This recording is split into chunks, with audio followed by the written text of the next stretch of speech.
Bonjour, je vous présente cet ouvrage. Paul Veyne, les Grecs ont-ils cru à leur mythe?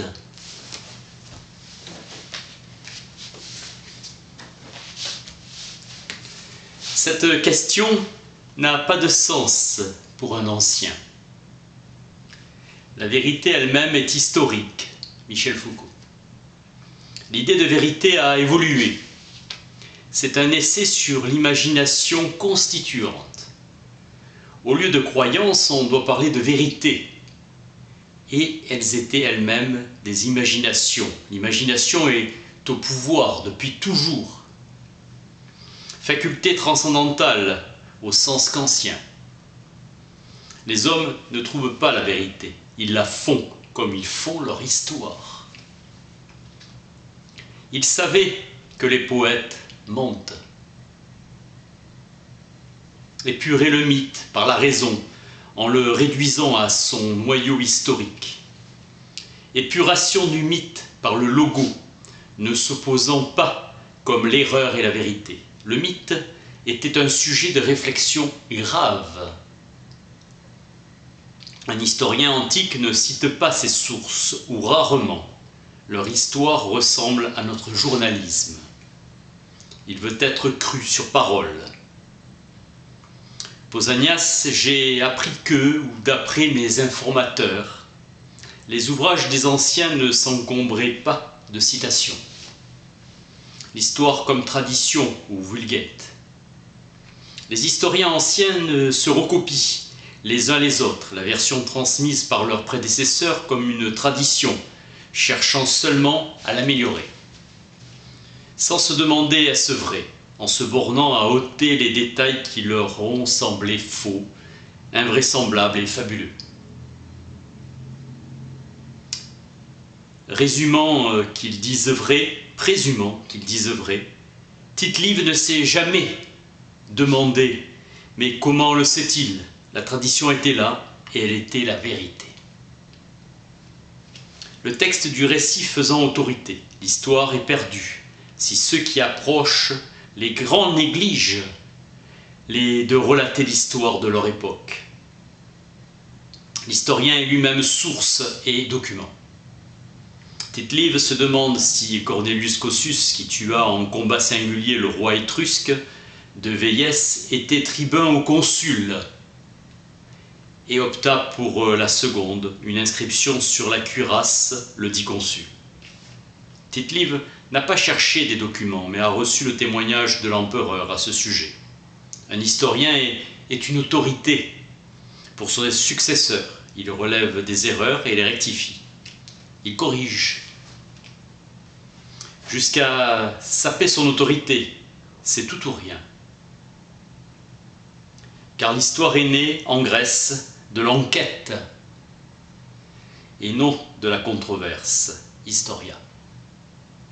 Un reporter ne donne pas pour sa crédibilité ses informateurs. Un bon historien, dit Thucydide, vérifie l'information et prend ses responsabilités. L'historien actuel donne une interprétation et laisse la possibilité d'en formuler une autre. C'est de la controverse théologique que vient l'annotation savante. La vérité même est anonyme. Saint Thomas ne renvoie pas au passage d'Aristote, car il les réinterprète, mais cite l'écriture, qui est révélation. La raison est l'université. À l'époque archaïque, les sages s'exprimaient par énigmes. Hérodote, mon devoir est de dire ce qu'on m'a dit. Même Pausanias ne croit guère aux légendes durant 600 pages. Eusèbe transcrit des extraits, il compile. S'effacer devant l'objectivité, avant l'âge de Max Weber, les faits existent et l'historien n'a ni à interpréter ni à prouver. Il suffit de rapporter les faits. Pausanias triait le bon grain de l'ivraie. Le merveilleux n'existe pas. Pour nous, un mythe est un agrandissement épique d'un grand événement. Les légendes transmettent des souvenirs collectifs, une mythomanie collective. Vérité veut dire aussi englober la fiction. La mythologie était un genre littéraire populaire, oral. Les mondes de légende étaient crus vrais, temps héroïques où les dieux se mêlaient encore aux humains. Les dieux étaient au ciel, mais un grec aurait été stupéfait d'en voir un. Le monde était noble. Monde supérieur qui est celui du poète, familier du monde des dieux et des héros, besoin social. L'auditeur flotte dans l'émerveillement et la crédulité. Littérature ni vraie ni fictive, extérieure au monde empirique. Renseignement du poète par les muses. Le mythe est une connaissance par renseignement, l'événement surnaturel, musique des noms. Cela s'est modifié car les Grecs ont découvert les raisons et le champ du savoir a vu sa carte bouleversée par la formation de nouvelles puissances d'affirmation. L'enquête historique, la physique spéculative, qui concurrençait le mythe et posait expressément l'alternative du vrai et du faux. Goût du merveilleux.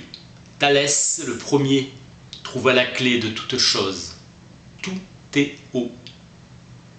Donc tout passe, tout coule, tout change, tout fuit.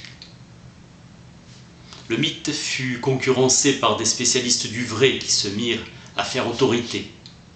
L'enquêteur recoupe l'information. Exemple, les Égyptiens ne sacrifient pas d'êtres vivants. Il impose à la réalité l'obligation de cohérence. La critique du mythe est née des méthodes d'enquête. Un récit explicatif expliqué était le sublime de l'historien.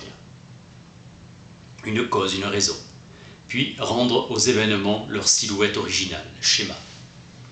Imprévisibilité de l'histoire, et il est mystique de croire à des commencements absolus. L'apparente simplicité des causes camoufle une complexité qui s'ignore. Prévoir l'histoire tient moins à sa contingence qu'à sa capacité d'invention. Les historiens ne peuvent rien prévoir. L'inventivité du devenir est telle que le possible ne semble préexister au réel que par une illusion rétrospective. Bergson, dans son étude « Le possible et le réel ».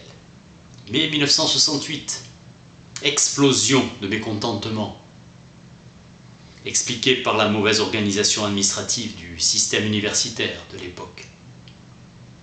L'histoire est aussi compliquée qu'inventive. Effet Tocqueville, les révolutions éclatent lorsqu'un régime oppresseur commence à se libéraliser. L'avenir demeure imprévisible. La révolution peut ne pas éclater. 1000 petites causes prennent la place d'une intelligibilité. Tout événement ressemble à une imprévisible invention. Tout est histoire. Les Grecs ont cru à la mythologie, tant que leur mère la leur a racontée. Elle parlait des dieux, car la piété et la superstition le voulaient, en les effrayant. Le peuple avait ses légendes et ses héros, un public crédule, mais cultivé, qui exigeait un merveilleux nouveau, et on voulait qu'il soit historique. La majorité du public croyait aux légendes. Tout ce qu'on raconte de ces personnages n'est que vaine fable, mais le total de ces héros fait une somme positive. De Romulus, Cicéron met tout en doute, sauf son existence même, disant que Rome est rehaussée de légendes, bonnes pour les poètes, et n'entrevoit pas la critique moderne. Tite-Live ou Cicéron refusent de prendre à leur compte la naissance divine de Romulus, principe qui épure le mythe de sa part de merveilleux. Le mythe est devenu quelque chose dont on ne parlait qu'avec 1000 précautions. On dit que, ou d'après le mythe. Ne pas se prononcer sur le merveilleux et le surnaturel, admettre un fond d'historicité et se récuser sur les détails, la crédulité critique. Galien dit qu'Apollon a enseigné la médecine à son fils Esculape, mais en tant que savant, il parle de ces êtres merveilleux qui n'ont guère d'actualité. Critiquer les mythes n'était pas en démontrer la fausseté, mais plutôt retrouver leur fond de vérité. Une vérité recouverte de mensonges. Les mythes sont d'authentiques traditions historiques. Les Grecs cherchaient une vérité à travers les mensonges. Les Grecs ont toujours pensé que les sciences humaines étaient normatives plutôt que descriptives. Qui a prêté aux dieux une conduite indigne de leur sainteté? On trouva Homère, Hésiode et d'autres poètes, car ils ont forgé certains mythes. Voilà pourquoi Homère sera chassé de la cité. Tout poète forge des mythes. Platon dit que les mythes peuvent être éducatifs s'ils sont bien choisis. Tout mythe a une intention instructive, Strabon. L'Odyssée n'amuse pas, il enseigne la géographie. Un mythe n'est pas entièrement mythique, le mythe est véridique, mais au sens figuré. Allégorie à haut enseignement philosophique, la poésie transmet une sagesse révélée. Le sens étymologique était pour un grec le sens authentique, le sens vrai, étymon, méthode privilégiée d'accès à la vérité. Le mythe transmet un enseignement sous le voile de l'allégorie. Plutarque, la vérité et le mythe ont la même relation que le soleil et l'arc-en-ciel, qui dissipent la lumière en une variété diaprée. Le mythe est une copie du passé, et cette copie est moins interpolée qu'altérée.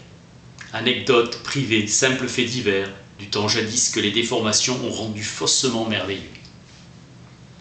Le mythe naît d'un calembour. Les Grecs ne s'étonnaient pas un instant que des reflets du passé soient parmi eux. La parole est un simple miroir. Les degrés du savoir seront parallèles à ceux de l'être. Tout le platonisme est là. Pour le jeune Aristote, le principe selon lequel tout est périssable doit donc être lui-même périssable.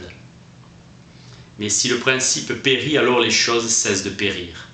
Une science sera noble si les choses qu'elle reflète sont elles-mêmes élevées. Platon, faute de savoir comment se sont réellement passés les événements critiques, antiques, nous faisons en sorte que la fausseté ait le plus possible l'aspect de la vérité. La fausseté n'est qu'inexactitude, naïveté des Grecs qui veulent croire pour s'enchanter. La nature, disent les épicuriens, a sinon des lois, des pactes qui lui interdisent certaines choses. Une fois les inexactitudes de la tradition rectifiées, on obtient des faits authentiques. Le temps mythique n'a ni profondeur ni mesure. Autant se demander si les aventures du Petit Poucet se sont produites avant ou après celles de Cendrillon. Idéologie des origines, connaissance des identités par épinglage, familière aux anciens. Le mythe était une idéologie politique et les Grecs étaient les premiers à en rire, usage cérémoniel de l'étiologie. Le mythe était devenu vérité rhétorique. Sentiment de convention. Pour le jeune Nietzsche, il n'y a pas mensonge là où le menteur n'a pas intérêt à mentir. Les pèlerins étaient d'honnêtes gens qui respectaient les valeurs, affirmation de la personnalité de chaque cité, individuation par épinglage, plaisir des citoyens à entendre un orateur prononcer le panégyrique de leur cité. Une source était la non-professionnalisation de l'activité d'historien. Les Grecs croient et ne croient pas à leur mythe. Ils y croient, mais ils s'en servent et ils cessent d'y croire là où ils n'y ont plus d'intérêt. Utilisation intéressée de leurs croyances. Le magicien, selon Bergson, recourt à la magie que là où il n'existe pas de secret technique assuré. Mieux vaudrait reconnaître que toute connaissance est intéressée et que vérité et intérêt sont deux mots différents pour une même chose. Intérêt et vérité sont bornés conjointement par des programmes de hasard. Il n'y a pas de vérité contradictoire. Pour Pruser, la religiosité n'occupe dans une journée que la moindre partie des pensées d'un homme religieux comme un sportif, un militant ou un poète en font de même. Selon Husserl, il existe un sol transhistorique de vérité. La vérité n'a de constante que sa prétention à être, et cette prétention n'est que formelle.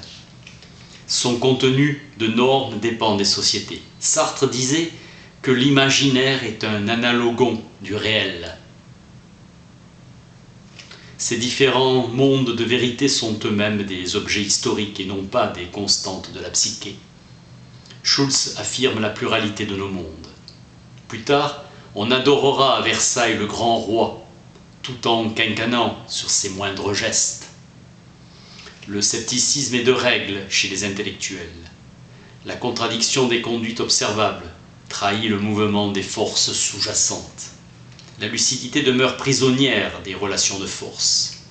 Des longues études ont pour vertu de donner confiance dans leur légitimité. Maîtres dans leur domaine, ingénieurs, médecins, ils ont le droit de parler et les autres n'ont qu'à écouter. Souvent, la connaissance de ce qui s'est passé n'est qu'un moyen d'expliquer un texte classique, noble, objet, dont l'histoire n'est que le référent. Le livre pris pour objet de superstition corporative. Les nourrices, depuis des siècles, ont cessé de parler aux enfants des héros et des dieux, mais les érudits y croient encore à leur manière. Besoin de trouver une raison d'être à la fabulation qui trahit un malaise pour notre propre mythologie de la vérité et de la science. Cette vérité est fille de l'imagination. L'exemple des Grecs prouve une incapacité millénaire de s'arracher au mensonge. Jamais ils n'ont pu dire le mythe est entièrement faux puisqu'il ne repose sur rien. On veut absolument trouver le noyau de vérité qui était enveloppé dans la fabulation. L'idée que la vérité n'existe pas n'est pas plus paradoxale ou paralysante que celle d'une vérité scientifique qui est perpétuellement provisoire et sera falsifiée demain. Culture et croyance en une vérité, fausse analogie de la vérité jouant à travers les âges, philosophie d'Habermas, l'homme ne peut pas ne pas apprendre. Rien n'égale l'assurance et la persévérance avec lesquelles nous ne cessons d'ouvrir dans le néant ces amples prolongements. Le mythe n'est pas une essence, mais plutôt un fourre-tout. Comme miroir allégorique des vérités éternelles, le mythe dit vrai, miroir déformant les événements passés. Ils crurent à une vérité des choses et de l'homme. Aristote croit à l'éternité du monde et par conséquent à l'éternel retour. Les modernes ne croient plus au cycle, mais à l'évolution. À nos yeux, le mythe a cessé de dire vrai. Fonction sociale du mythe. La condition humaine est tragique et malheureuse. Chacun estime que sa route est la vraie. À la question de l'ouvrage, quiconque a la moindre culture historique aura répondu d'avance, mais bien sûr qu'ils y croyaient, à leur mythe. Les Sédangmoï d'Indochine ont institué des moyens permettant à l'homme de renoncer à son statut d'être humain et de devenir sanglier, mais réagissant différemment selon qu'ils ont affaire à un sanglier véritable ou à un sanglier nominal.